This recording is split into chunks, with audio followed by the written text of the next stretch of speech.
All right, so I'm going to show you how to factor this trinomial into two binomials. And then what I'll do is I'll FOIL it back out so that we can check it. And you'll see me using FOIL as well as factoring. So factoring is when you look at the factors of the possible things, compare factor pairs, and use what you're allowed to use. So in this trinomial right here, I know for a fact that the center term, when I outer and inner my FOIL, the O and the I steps of FOIL, I'm going to be subtracting those two numbers. So to subtract two numbers, they have to have different signs. So therefore, for the outer and the inner terms to have different signs, one of the binomials must be a plus, and one of the binomials must be a minus. Now, the first term is what gives us the 7x squared. The first two terms multiplied together is what gives us a 7x squared. The only way to get x squared is by multiplying x times x. Okay? Now, to get 7x squared, I have to multiply 7x times x. But I don't know which one of these gets the 7 yet. I do know that whenever I multiply the inner and outer terms, I want the positive number to be with the bigger number. To get a minus 1, you just multiply positive 1 times negative 1. That's the only factor pair that exists for 1. So I know that these are both 1s. So now really the only thing I have to determine is where am I going to put the 7? So if I were to FOIL this out, x times negative 1 gives me negative x, but 7x times negative 1 gives me negative 7x. I don't want the 7 to be negative. I want the 7 to be positive. So I'm going to put it with this x instead of with this x. And so once you factor that down, you can then solve. Now, before I go ahead and solve, I might want to make sure that I do that correctly. So I've got x plus 1, and I've got 7x minus 1. Did that indeed correctly factor down this trinomial? Well, I can check it by FOIL. And FOIL is you multiply the first terms together. So x times 7x is 7x squared. You multiply the last terms together. X times negative 1 that's the outer terms. You multiply the outer terms together. X times negative 1 is negative x. You multiply, so that's outer. This is inner. And you multiply 1 times 7x to get plus 7x. And then you multiply the last. And 1, that's L. 1 minus 1 is a negative 1 when I multiply. So then you've got some like terms that you can combine. So 7x squared minus 1 plus 7 is a plus 6x minus 1. So see, when I FOIL it out, I do get back that answer. Does that make sense? Y'all remember FOIL? You remember factoring? You remember loving factoring? No, of course you don't. So once you've factored it down, you can create an equation based on the zero product property. The zero product property says, hey, if I multiply two numbers together and the answer comes out to be 0, then what did one of those numbers have to be? 0. Can you ever think of a time when you multiplied two numbers together and got 0 as an answer that one of the numbers was not 0?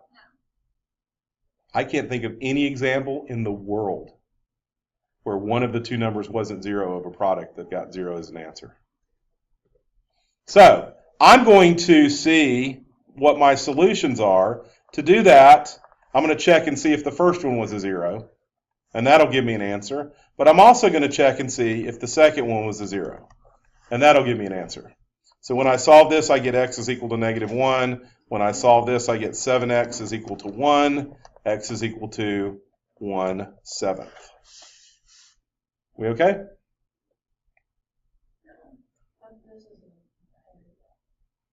Wait, how'd you get 1 over? Well, I know you divide it. Right, I divide both sides by 7, so 1 divided by 7 is 1/7.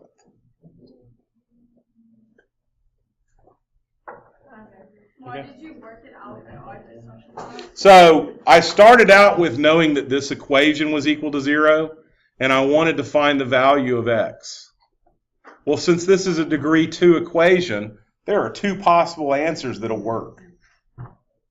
If you had a degree 3 equation, you'd find out that there were 3 possible answers. If you had a degree 4 equation, you'd find out that there are 4 possible answers. And there are skills to do that you'll learn in Algebra 2. Okay, so I want to know what the possible answers are. So what I did is I divided this down into a factor. I factored this down and made it a multiplication problem. And then when it became a multiplication problem, I knew that one side of the multiplication had to be 0 or the other side of the multiplication had to be 0. And that works out really good for me too because it takes a degree 2 variable and changes it into a degree 1 variable. So if I have an equation with one variable, I can solve it. Okay, you are not about to tell me that we are going to do this with shapes. We are. And Not today though, right? no, we'll pick up the shapes tomorrow. So So you're going to teach it to us before the weekend, and then when we come back, we're not going to remember it. I don't know if I'm gonna. we got school tomorrow. I don't know if I'm gonna. Yeah, I know, but you're Okay. going to teach it Friday, and then we won't. Why are we supposed to do it? It'll be okay. So that's why this is an honors class, because y'all are real good at remembering stuff. So the advantage of being able to factor down is so that you can find solutions. You can find all the possible solutions. By the way, this is called finding the zeros. And if I were to graph this, this is a parabola. If I were to graph this, the graph would go through the x-axis at these 2 points right here. So if I were to draw a graph of that, the zeros are where it crosses the x-axis. Yeah, well, we're going to do plenty of them. I'm just trying to figure out the whole. All right, so that's the basic intro. Let's look at 2 problems. One's going to be a little easy and one's going to be a little bit hard. Yes, sir? Yeah, you'll find both of them. Okay, so see if you can't do this one on your own. See if you can't factor this one down on your own. We'll call this problem number 1. I'll give you a couple of minutes to do that. Share with your partner after you're done, and then we'll talk about it as a class. So let's take a look at problem number 1. Problem number 1 was pretty trivial to factor. So the only possible first numbers I could have are x and x. This tells me that both of the signs inside the parentheses are going to be the same. And this tells me, since I'm winding up with a positive number, if the signs are the same and you add them together, the only way to get a plus is if they were both plus to begin with. And then I'm looking for factor pairs of 4 that add together to be 5. Well, the factor pairs of 4 are 2 and 2. 2 plus 2 is not 5. The other factor pair of 4 is 1 and 4. 1 plus 4 is 5. And if you FOIL it to check it, you'll find that you get x squared plus 5x plus 4. I'm not going to check it. So, When you FOIL it, 'cause I'm just getting the order confused. well, it doesn't matter if you have x plus 4, x plus 1. Oh, Mr. Baker. So, does it matter if I multiply 2 times 3 or 3 times 2? Nope, there's a symmetric property of equality that it doesn't matter what order you multiply in. No, I mean like the foil itself, like, You want me to FOIL it out? yeah, which one? All right. What is foil even? All right. FOIL means first. It's an acronym for first, outer, inner, last. But I'm just really messing it up.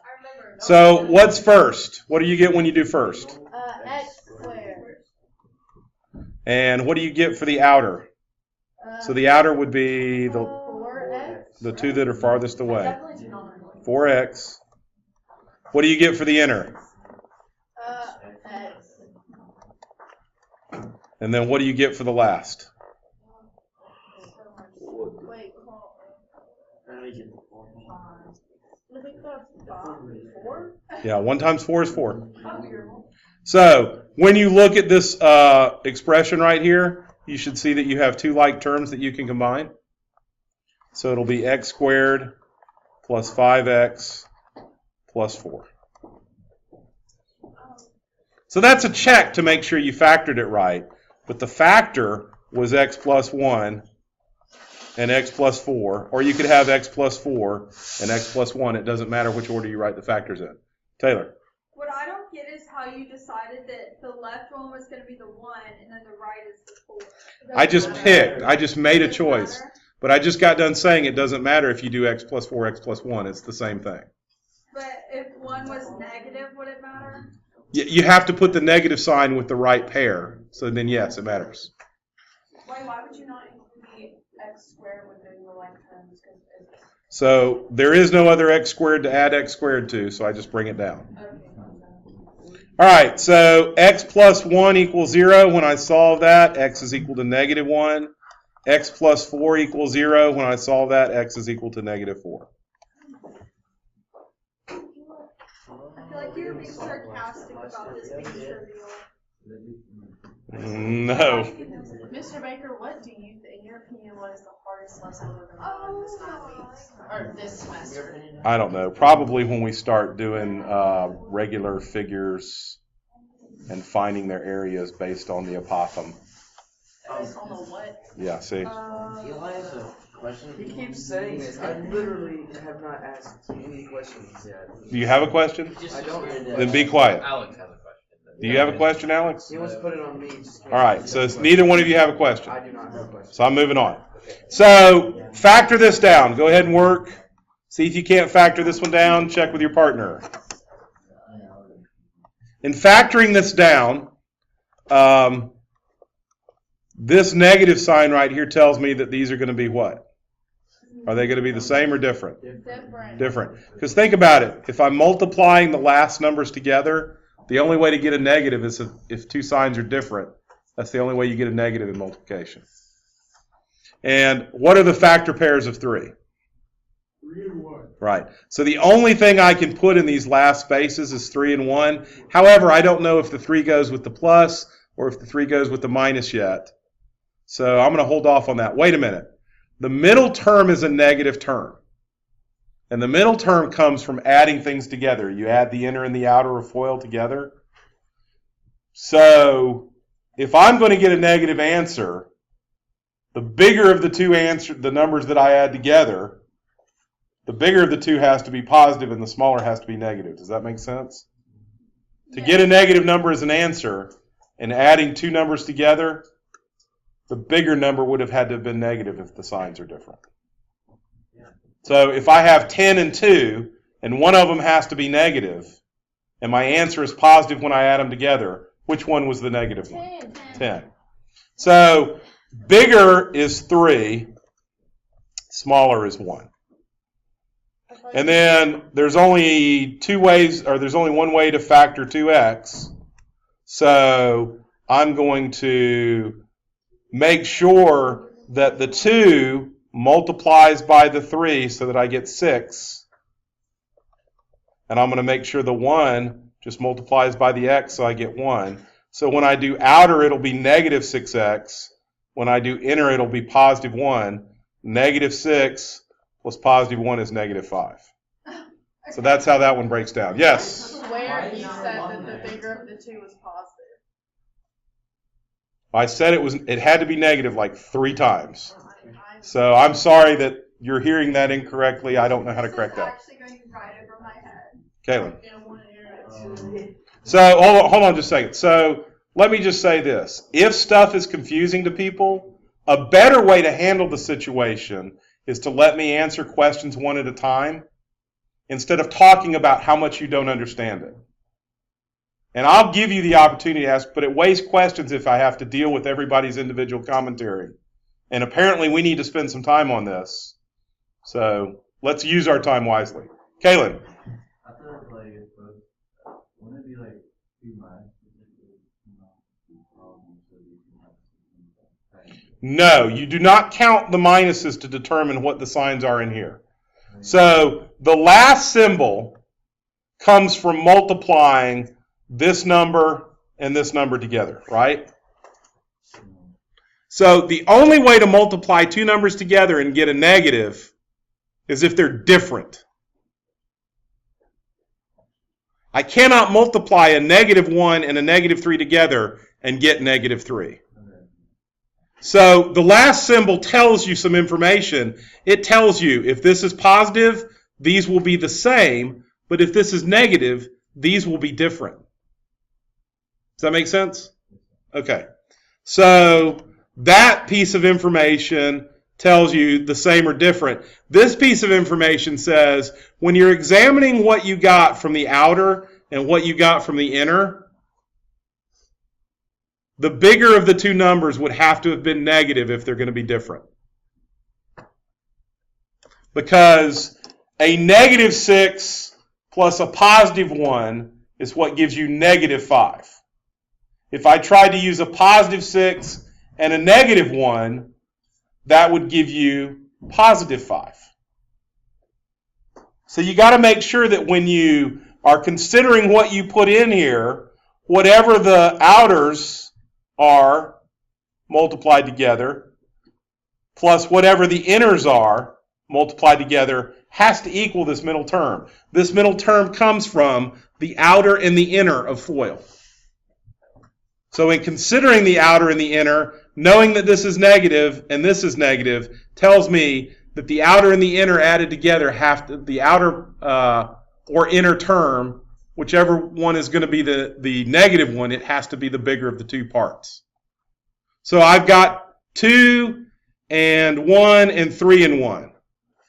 So there were two different ways I could have done that. I could have put the 2 and the 3 together to get a 6, or I could have put the 2 and the 1 together to get a 2, and then the other one would have been the 3 and the 1 to get the 3.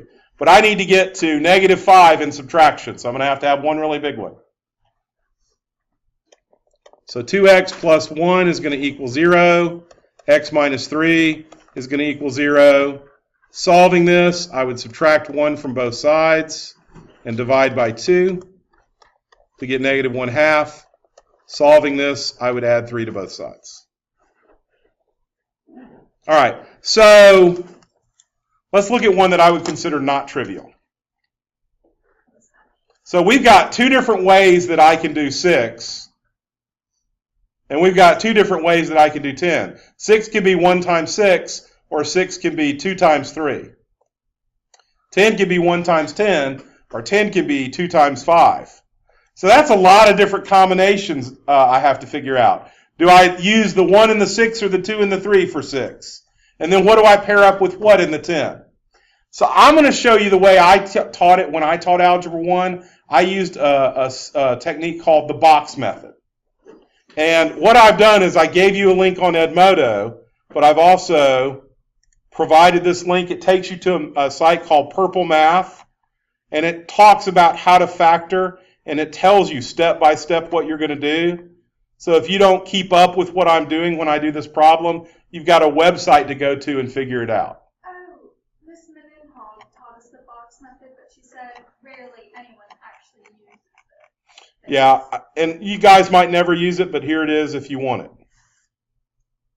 All right, so how does the box method work? So what I'm going to do is I'm going to create a big square, and I'm going to divide that square up into 4 sections.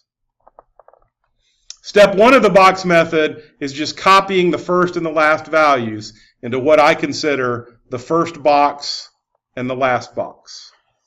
So what's the first term in that trinomial? So I'd put 6x squared here. What's the last term in that trinomial? Negative 10. You want to keep the sign with it.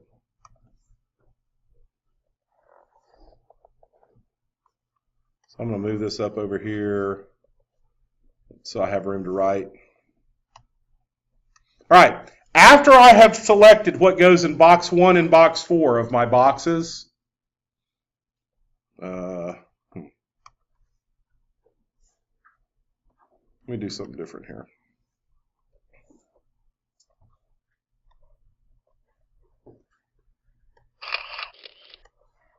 I want this to kind of cover up that link stuff so that I have room. All right, so after I have filled out the first box and the last box of my grid, what I'm going to do is I'm going to multiply these two numbers together. So what's 6x squared times negative 10? 60x squared. Negative 60x squared. Is everybody okay with that being the multiple of the two? All right. When I go to make my parentheses over here, What does this sign tell me about the signs inside the parentheses? They're not the same. They're not the same. So one of them is going to be a plus, and one of them is going to be a minus. It doesn't matter if I put the minus here and the plus here, or the plus here and the minus here, but one of them is going to be different. That means that when I FOIL and I do the O and the I part of FOIL, I'm going to be having a positive number and a negative number. Which one of those pairs has to be bigger to get a plus 11? Is the positive going to be bigger, or is the negative going to be bigger? The positive is going to be bigger. So what I'm going to do is I'm going to go ahead and list all of the factor pairs of 60, negative 60x squared, and I'm going to make all of the smaller ones negative and all of the larger parts of the pair positive, because I know that my positive pair has to be bigger because of what the middle term came out to be.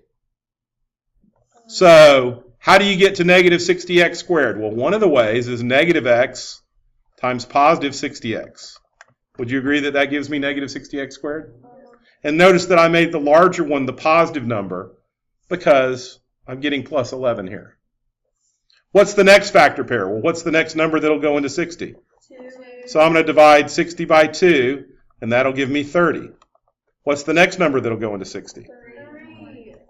3, 20, 4, 15. Will 5 go into 60? No. Yeah. 5, 12. Man, 60 is just everything. 6 will work. And 10. What about 7? No. What about 8? No. What about 9? And you know what? I've already got the 10 and the 12 and the 15 and the 20 and the 30 and the 60. So once you meet yourself on the other side, you're done. I found every possible factor pair where the larger number is positive and the smaller number is negative.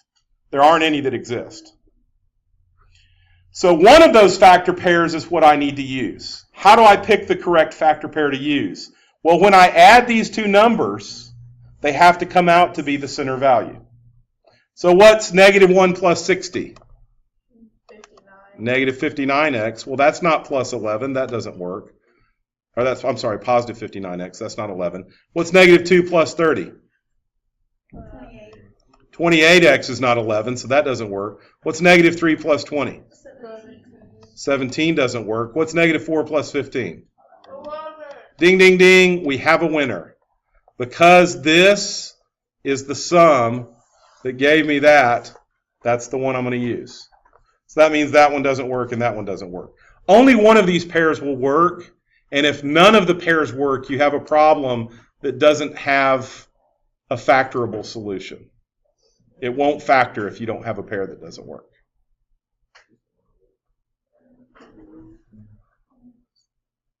All right, everybody with me so far?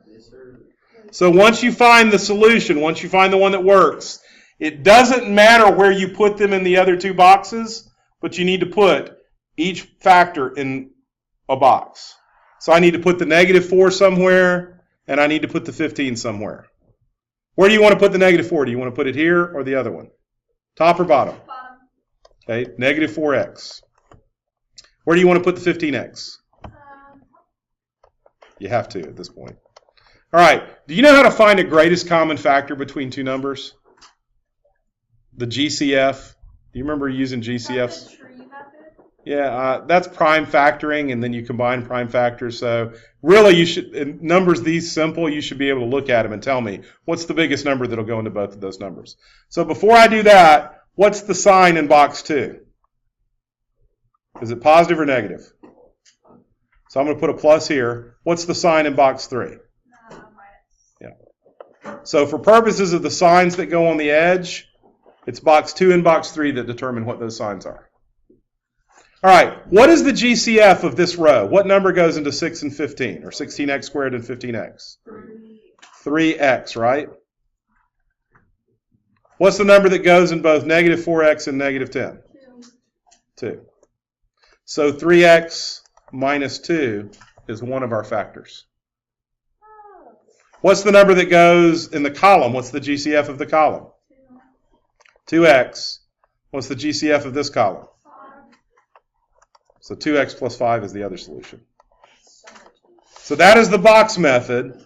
I took you to a link that goes into detail about that. I don't really have time to teach that to you over and over again, but if you go and you look at this link right here, this is on Edmodo. So you can click on the link on Edmodo and it'll take you to this page, and it goes through and it steps it out for you step by step. I feel like this was so much easier last year. Like, why is this so hard right now? Well, this is, your teacher might not have gone into in-depth as how hard some of these can get. This is the hardest case of factoring. This is the most difficult problem to factor. One thing I need to mention, before you start using the box method, you need to check and see if you can go ahead and pull out a monomial. In other words, if all of these were even, I would have factored out a 2. Or if all of them were divisible by 10, I would have factored out a 10 first, before I started the box method. And then you need to solve. So 2x plus 5 is equal to 0. 3x minus 2 is equal to 0. So to be able to solve, this is going to be 2x is equal to negative 5. X is equal to negative 5 halves. 3x minus 2 equals 0, so 3x is equal to 2. X is equal to 2/3. There are tons of lessons on factoring on Khan Academy. If you're weak in this skill, go back and review those. To go on to Algebra 2, you have to be able to factor. This is not a skill set option that you'll never use again. You have to be able to do it. If somebody ever asks you what the real life application for this is, you're probably not going to be in the grocery store and need to factor out something. However, these types of problems have a step-by-step method to solve them. They have some trial and error that you have to do to figure out the correct answer. They have some testing involved to find the correct answer. That's teaching your brain, exercising your brain, how to make logical decisions. So it is pretty important. All right. If for some reason you can't figure out how to factor a problem, we have another way to find solutions, and that's called the quadratic formula. And to be quite honest, when I get problems that are this complicated, I usually go straight to the quadratic formula, and I don't try to factor them. Okay. God, I love the quadratic. Well, you're going to get some time with the quadratic formula. I don't even remember a song about this. Yep. So here's an example of how the quadratic formula works. The a term in the quadratic formula is always the number in front of the squared variable. The b term is the number in front of the regular variable without raised to the first power, and the c term is the variable that doesn't, the coefficient that doesn't have a variable with it. So if I were to say, hey, what's a in this problem? It's -3. Can y'all tell me what b would be?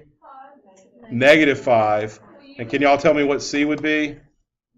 1. Does that make sense? All right, so the quadratic formula is -b plus or minus the square root of b squared minus 4ac all over 2a. And I think that formula is on your formula sheet. It isn't? That's horrible. All right, memorize it. Miss Mendenhall made a song. Yeah, -b plus or minus square root b squared minus 4ac all over 2a. Or something like that. Hey, I do remember that. I'm going to name my first child -b plus or minus square root of b squared minus 4ac over 2a. Yeah, we're going to call her Neggy B for short. Like, can we write Or if it's a girl, call her B. All right. So what I'm going to do is I'm going to plug these numbers into the quadratic formula and see if I can get the correct answer. So that would be negative and -5. What's negative and -5? 0. Positive 10. +5. If I put a negative sign in front of a negative number, it just changes the sign. So everybody said -5 plus -5. I thought you said -5 plus 5, which is 0, in fact. So negative and -5. So the -3x squared is the a, -5 is the b, and +1 is the c. The -3 is the a, the -5 is the b, and the 1 is the c. So negative and -5 is +5, plus or minus the square root of -5 squared, that's always going to come out to be positive, minus 4 times -3 times 1 all over 2 times negative 3. Now, what I do is I solve for this inside square root part first. And if that is a perfect square, then I go ahead and break it up into an addition problem and a subtraction problem. If that is not a perfect square, I'm going to leave it in this compound expression. Because plus or minus means we're really dealing with two answers. We're dealing with a positive, an answer where we add those two things, and we're dealing with an answer where we subtract. So, what is negative 5 squared? What is negative 4 times negative 3 times 1? Positive 12. Yeah, minus a negative, yeah, so it'll end up being plus 12. And what's 2 times negative 3? And so 5 plus or minus the square root of 37 over negative 6, that's going to be my final answer. Wait, so is this another way to do it instead of factoring? This is another way to do it instead of factoring, and in fact, this will work on things that are not factorable. If I had gone through and tried to do the box method on this, I wouldn't have found any factor pairs that added up to be negative 5. So on the quiz, are you ever going to say do this doing the box method or do this using factors? So we're going to have to figure it out ourselves. You can pick which one you want to use. Will the quadratic formula always work? The quadratic formula will always work. It will never fail you. But are there going to be problems like you have to factor? You just No. made that so deep. I don't know. All right, so let's look at how deep the quadratic formulas can get. Do I expect you to do something like this by factoring? Yes. Heck no. That would be way too complicated to factor. Should you be able to use the quadratic formula on that? Right. Heck yeah. What's your B? 28. What's your... A is 37. Yeah, you're wrong. I'm wrong. Yeah, A is 37. A is 28. So remember, A is what's in front of the squared term. So A is equal to 28. That's what I said. B is equal to 37. What's C equal to? Oh, I said A. Alright. Is everybody okay with this being A, B, and C? Indeed, if you are. I am. I did that earlier. So is it always just the A, B, C for the perfect? A is always what's ever in front of the squared term. B is always what's in front of the not squared term, the variable. And C is always the coefficient without the variable. And sometimes some of this stuff will be on the other side of the equation and you have to move it. All right, so negative B would be negative 37 plus or minus the square root. B squared would be 37 squared plus, minus Minus 28, right? Oh no, it's okay. No, minus 4 times. minus 4 Yeah, I mean minus times 28 times negative 11. All over 2 times 28. Thank you. Everybody okay with that? Wait, why should you 2 times 28?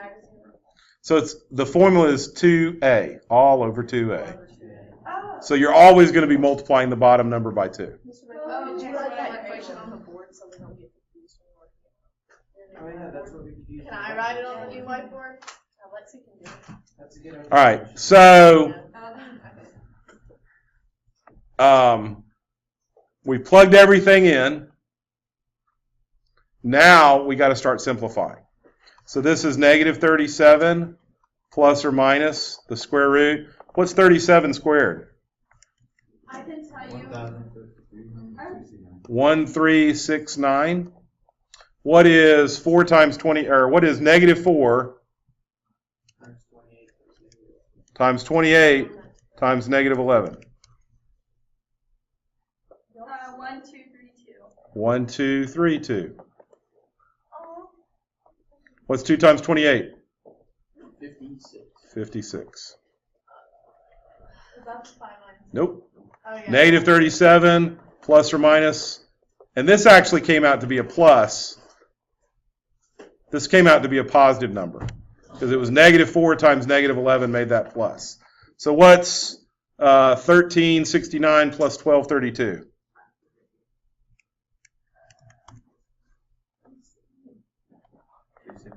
That's what I got. Is 2601 a perfect square? It is. It comes out to be 51. So this is really negative 37 plus 51 over 56 and negative 37 minus 51 over 56.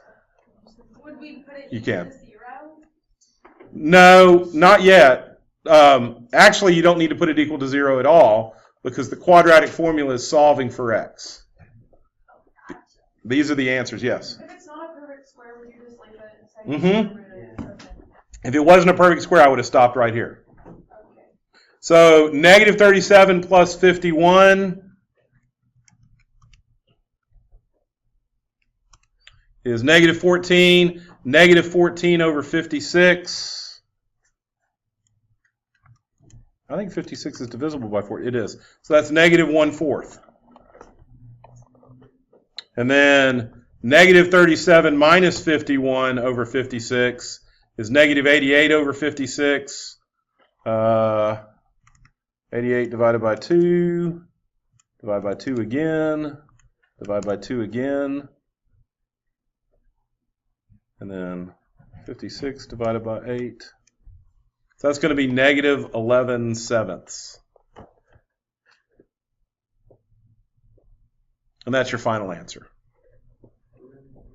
Over here we could do the same thing. So it's negative b plus or minus the square root of b squared minus 4ac. If that's not on your formula sheet, you need to memorize it. All over 2a. So that's going to be negative and negative 13 is positive 13. Negative 13 squared minus 4 times 7 times 5. All over 2 times 5. So that's 13 plus or minus the square root of 169 minus... Times 2 times 7, not 2 times 5. Oh, you're right.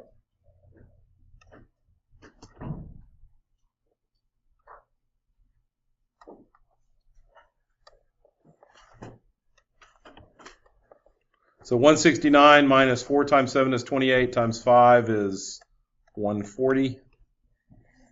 All over 14. So that's 13 plus or minus the square root of 29 over 14. Square root 29 can't simplify, so I'm done. Now, how would you put that as factor? So if the square root doesn't come out even, it won't factor. So you would just put no. You'd have to use the quadratic formula to get the solutions. I know, but so once you get to here and you get that square root, would your answer be that, or would it be no? This is your answer. This is what you write on the paper. If inside the square root is negative, then you could write something like no real solutions, because you can't have a negative square root.